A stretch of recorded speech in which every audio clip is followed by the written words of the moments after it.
నమస్తే, welcome to Leo news. ఇటు దేశ రాజకీయాల్లో ఇటు తెలంగాణ రాజకీయాల్లో సంచలన మార్పులైతే చోటు చేసుకోబోతున్నట్టు వార్తలైతే వస్తున్నాయి. ఇప్పటికే ఓటమి పాలైన బీఆర్ఎస్ పార్టీ మరి తెలంగాణలో అసలు ఆ పార్టీ కనుమరుగవుతుందా అనుకున్న టైంలో బీఆర్ఎస్ను బీజేపీలో విలీనం చేస్తారు అని చెప్పి కొన్ని వార్తలు అయితే వస్తున్నాయి. ఎందుకు అంటే ఇప్పటికే కవిత జైల్లో ఉండటం, దీనివల్ల మానసికంగా కుంగిపోయినటువంటి కేసీఆర్ ఇంకా ఆత్మరక్షణలో పడినట్టు, అలాగే పార్టీ నుంచి కూడా జంపింగ్లు ఎక్కువ అవడంతో మరి తెలంగాణలో పార్టీని బలోపేతం చేయడం కోసం, అలాగే ఆయన కూతురును జైలు నుంచి తీసుకురావడం కోసం కూడా మరి దీనికి ఒప్పుకోబోతున్నట్టు చెప్తున్నారు. ఈ విధంగానే ఇప్పుడు ఢిల్లీలో చర్చలు కూడా నడుస్తున్నాయి అంటున్నారు. మరి నిజంగానే బీఆర్ఎస్ పార్టీని బీజేపీలో విలీనం చేసే అవకాశం ఉందా? మరి బీఆర్ఎస్ని బీజేపీలో విలీనం చేస్తే ఇక్కడ మరి బీఆర్ఎస్ పార్టీలో ఉన్న నాయకుల పరిస్థితి ఏంటి, అలాగే ముఖ్యంగా కేటీఆర్, హరీష్ రావు, కేసీఆర్ల పరిస్థితి ఏంటి, ఇలాంటి విషయాలన్నీ తెలుసుకుందాం. మనతో పాటు ఉన్నారు senior political journalist doctor Durga Vadlamani గారు. నమస్కారం మేడం. అండి మేడం, బీఆర్ఎస్ పార్టీ ఉద్యమ పార్టీ అనే చెప్పుకోవాలి. కేసీఆర్ గారు ఎంతో పోరాడి, అలాగే తెలంగాణ ప్రజలు, విద్యార్థులు కూడా పోరాడి తెచ్చుకున్నటువంటి పార్టీ టీఆర్ఎస్ పార్టీ. కాలక్రమేణా టీఆర్ఎస్ని బీఆర్ఎస్గా మార్చడం, దేశ రాజకీయాల్లోకి పోతానని చెప్పి కేసీఆర్ గారు రాష్ట్రంలో కూడా పదవి సంపాదించలేకపోయిన పరిస్థితులు కూడా మనం ఎన్నో చూసాం. అయితే కొన్ని నాటకీయ పరిణామాలు కావచ్చు, నిజాలు కావచ్చు, అవి మనం ఇంకా కోర్టులో ప్రూవ్ అవ్వలేదు కాబట్టి చెప్పలేం. అలా ఆ పరిణామాల నేపథ్యంలో కవిత గారిని అరెస్ట్ చేయటం, ఇవన్నీ కూడా మరి బీఆర్ఎస్ పార్టీని అధపాతాళానికి తొక్కేశాయని చెప్పుకోవాలి. అయితే మరి పార్టీకి మళ్ళీ పునరుజ్జీవం కోసం, అలాగే తన కూతుర్ని రక్షించుకోవడం కోసం కూడా మరి కేసీఆర్ గారు పెద్ద నిర్ణయమే తీసుకున్నారు. ఢిల్లీలో దీని గురించి చర్చలు జరుగుతున్నాయి. బీఆర్ఎస్ బీజేపీలో విలీనం కాబోతుంది అంటున్నారు. సో అలా జరిగే ఛాన్స్ ఉందా? ఒకవేళ అదే జరిగితే మరి బీజేపీ అయితే కన్ఫామ్గా స్ట్రాంగ్ అవుతుంది. కానీ బీఆర్ఎస్లో ఉన్న నేతల పరిస్థితి ఏంటి, కేసీఆర్ పరిస్థితి ఏంటి అంటే మీరు ఏం చెప్తారు? మీరు చెప్పినట్టుగా ఇప్పుడు ఏదో ఉట్టికెగరలేనమ్మ స్వర్గానికి ఎగిరింది. అలాగా ఈయన టీఆర్ఎస్గా ఉండి తెలంగాణను చూసుకోకుండా బీఆర్ఎస్ని మార్చి, మీకు గుర్తుందో లేదో మోదీకే సవాల్ విసిరాడు కదా. మోదీ నీ సంగతి తేలుస్తాం, నిన్ను దేశం నుంచి తరిమేస్తాం, ఢిల్లీ కోటను మేము ఇది చేస్తామంటూ అలాంటి కేసీఆర్ ఈరోజు ఎలాంటి స్థితికి వచ్చాడండి. అందుకని ఎప్పుడూ కూడా మనిషికి అహంకారం పనికిరాదు. తెలంగాణ అనేది ఎవరి వల్ల అంటే మొదలైంది కేసీఆర్ వల్లే, కానీ వచ్చింది విద్యార్థుల వల్ల. లాస్ట్కి విద్యార్థుల చేతికి ఉద్యమం వెళ్ళడం, అసలు కేసీఆర్ ఊహించని రీతిలో సోనియా గాంధీ ప్రకటించడం అన్నీ జరిగాయి. అలాంటి తెలంగాణని ఈయన చేజేతిలా పాడు చేసుకున్నాడు. 10 ఏళ్ళు ఎంత చక్కగా పాలించాలండి. ఓ పక్క పవర్ కమిషన్ అని, ఇంకో పక్క కాళేశ్వరం స్కామ్ అని ఈరోజు రేవంత్ రెడ్డి ఆడుకుంటున్నాడంటే ఊరికే ఆడుకుంటున్నాడండి. ఈయన చేసిన తప్పిదాలే కదా. మనిషికి అత్యాస వల్ల ఎలా దిగజారుతారో చూస్తున్నాం మనం. ఈయనకి తెలియకుండా కవిత లిక్కర్ స్కామ్లో ఇరుక్కుందండి. అవసరం ఆవిడకి? హ్యాపీగా ఆవిడ బతుకమ్మ ఆడుకుంటూ, ఆవిడ తెలంగాణ ఆడబడుచుగా ఆనందంగా ఉండాల్సిన మనిషి ఈరోజు జైల్లో ఊచలు లెక్క పెట్టుకుంటూ అనారోగ్యానికి గురయ్యి ఆవిడ దుఃఖపడుతుందా లేదా? తండ్రి వెళ్ళి చూడగలుగుతున్నాడా? ఇక్కడ మనిషికి అంటే రాజకీయ నాయకుడిగా ఆయన అక్కడికి వెళ్ళి చూడలేకపోతున్నాడు. అంటే ఒక పదవిలో ఉన్న మనిషి నిన్నటి వరకు ఇవాళ పదవి కోల్పోయినా కూతురుని వెళ్ళి చూడటల్లా. అంటే రాజకీయం ముఖ్యమైంది. ఇప్పుడు అదే కూతురు వల్ల ఇవాళ రాజకీయాల్లో ఒక ప్రకంపనలు వస్తున్నాయి ఆయనకి. అంటే బీఆర్ఎస్ని తీసుకెళ్ళి బీజేపీలో కలపాలా అనే ఒక స్టేజ్కి వచ్చాడు. ఇది చేజేతిలా చేసుకున్నదే కదా అందరూ. మొత్తం అటు కేటీఆర్ కావచ్చు, హరీష్ రావు కావచ్చు, కవిత కావచ్చు, ఇటు కేసీఆర్ కావచ్చు, అందరూ చేజేతిలా చేసుకున్నారు. దీనికి స్వయంకృతాపరాధాలండి ఇవన్నీ. ఇందులో ఎవడు చేసింది ఏమీ లేదు. కేటీఆర్ ఎన్ని రకాలుగా ఇరుక్కున్నాడో మనం చూసాము. హరీష్ రావు మనం చూస్తున్నాము. ఈయన్ని ఈరోజు రేవంత్ రెడ్డి అసెంబ్లీలో నిలదీస్తున్నాడు ఒక్కొక్కళ్ళని. కాబట్టి ఈరోజు ఈయనకుండే ఆప్షన్ ఇప్పటికే 39 మందిలో లాస్ట్ నందిత చనిపోయారు. 38 అనుకోండి. 38లో 10 మంది ఆల్రెడీ ఎమ్మెల్యేలు వెళ్ళిపోయారు. ఇంక 28 మంది, 28లో 16 మంది వెళ్ళిపోతే ఈయన పరిస్థితి ఏంటి చెప్పండి.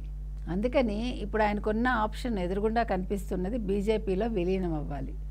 ఎందుకు బీజేపీలో విలీనం అవ్వాలి? నిన్నటి వరకు మోదీనే ఆయన తిట్టాడు. మా రాష్ట్రానికి నిధులు ఇచ్చే వాళ్ళనే తెచ్చుకుంటామన్నాడు. అలాంటి మనిషి కాంప్రమైజ్ అవుతున్నాడంటే కవిత కోసం సగం, ఇంకో సగం పార్టీ నుంచి పారిపోతున్న ఎమ్మెల్యేలని పట్టుకోవటానికి. ఇప్పుడు కవిత కోసం ఎందుకంటే కవితను అప్రూవర్గా మారమని అడిగింది, అందుకు కేసీఆర్ ఒప్పుకోవట్లా. ఇంకా ఉన్న ఆప్షన్ ఏంటి, బీజేపీలోకి బీఆర్ఎస్ విలీనం కావడం. దానివల్ల కవిత బెయిల్ వస్తుంది. కవితకి మీరు చూడండి, త్వరలో కవితకి బెయిల్ వస్తుంది. మనం అసలు యాక్చువల్గా ఇప్పుడే ఎక్స్పెక్ట్ చేసాం, కానీ ఢిల్లీలో ఎన్నికలు ఉన్నాయి కాబట్టి కవిత బెయిల్ లేట్ అవుతుంది. అంటే రాజకీయాలు ఎలా దిగజారిపోయాయి. కుటుంబంలో చూసారా, ఒక కూతురో ఒక కొడుకో ఒక అల్లుడో వీళ్ళు శాసిస్తున్నారండి రాజకీయాల్లో, వీళ్ళు శాసిస్తున్నారు రాష్ట్రాన్ని.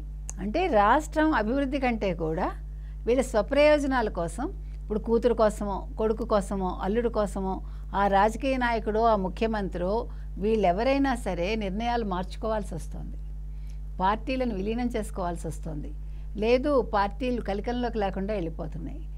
అంటే ఎక్కడ తప్పిదం జరుగుతోంది, మనిషికి డబ్బు వచ్చేసరికి, అక్రమ సంపాదన వచ్చేసరికి ఒక పార్టీ స్థితిగతులు మొత్తం అంటే మౌలిక స్వరూపమే మారిపోతోంది.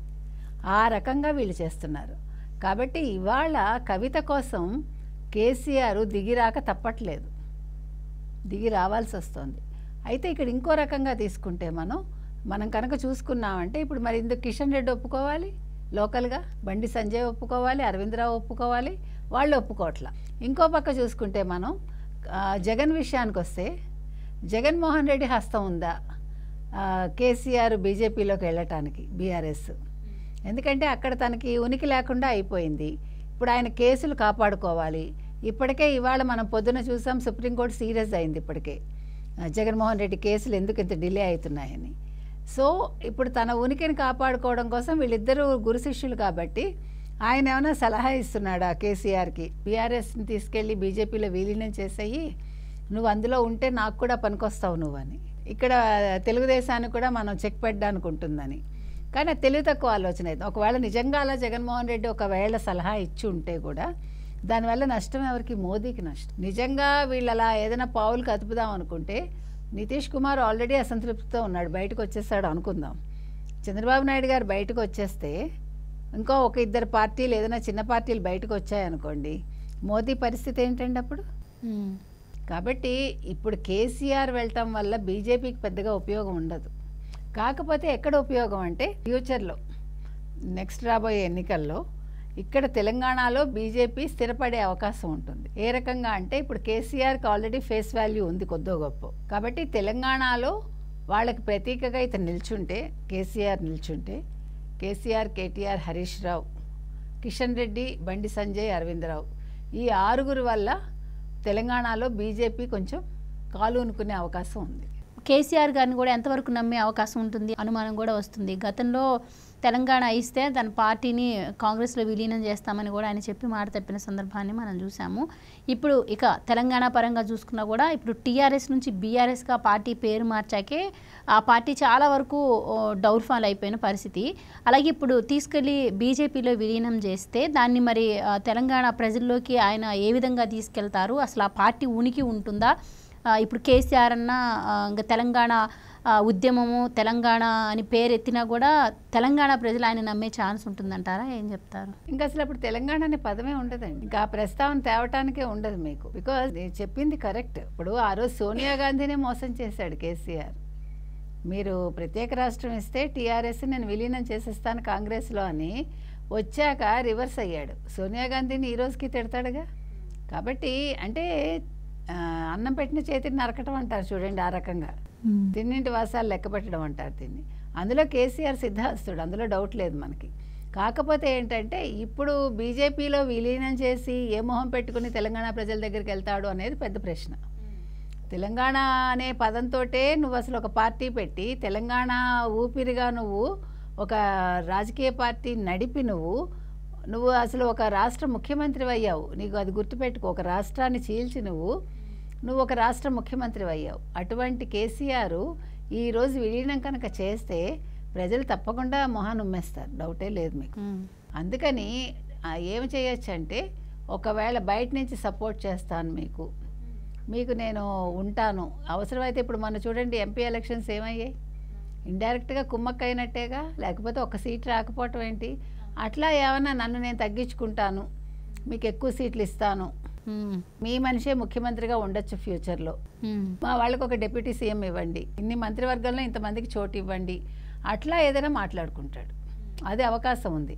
ఎందుకంటే నెక్స్ట్ కాంగ్రెస్ వస్తుందా లేదా అనేది కొంచెం చెప్పడం కష్టం ఇప్పుడు. It's too early. బట్ కొంచెం అసహనం ఉంది ఇప్పుడు ప్రజల్లో. మీరు ఇప్పుడు రూరల్లోకి వెళ్ళారంటే కాంగ్రెస్ మీద కొంచెం వ్యతిరేకత మొదలైంది.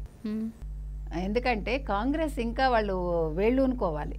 వాళ్ళు కొంచెం ఏమనాలి, గెలిచేసామనే ఒక ఇదిలో ఉన్నారు. అలా కాకుండా నియోజకవర్గాల మీద దృష్టి సారించాలి. వాళ్ళ సోషల్ మీడియా కూడా చాలా వీక్గా ఉంది, మీరు గమనించారంటే. కాబట్టి వాళ్ళు ఇంకా వాళ్ళ పార్టీని పటిష్టం చేసుకోవటానికి కాంగ్రెస్ ఇంకా చాలా ముందడుగు వేయాలి. ఈలోగా దాన్ని బీజేపీ కానీ బీఆర్ఎస్ కానీ అవకాశంగా తీసుకునే అవకాశం ఉంది. కాబట్టి దాని మీద కాంగ్రెస్ దృష్టి పెట్టాలి. మరోపక్క డెఫినెట్గా కేసీఆర్ బయట నుంచి అయినా సపోర్ట్ ఇస్తానంటాడు. ఎన్ని సీట్లైనా వదులుకోవటానికి సిద్ధంగా ఉంటాడు. ఎందుకంటే కూతురు భవిష్యత్తు ముఖ్యం కాబట్టి. Thank you so much.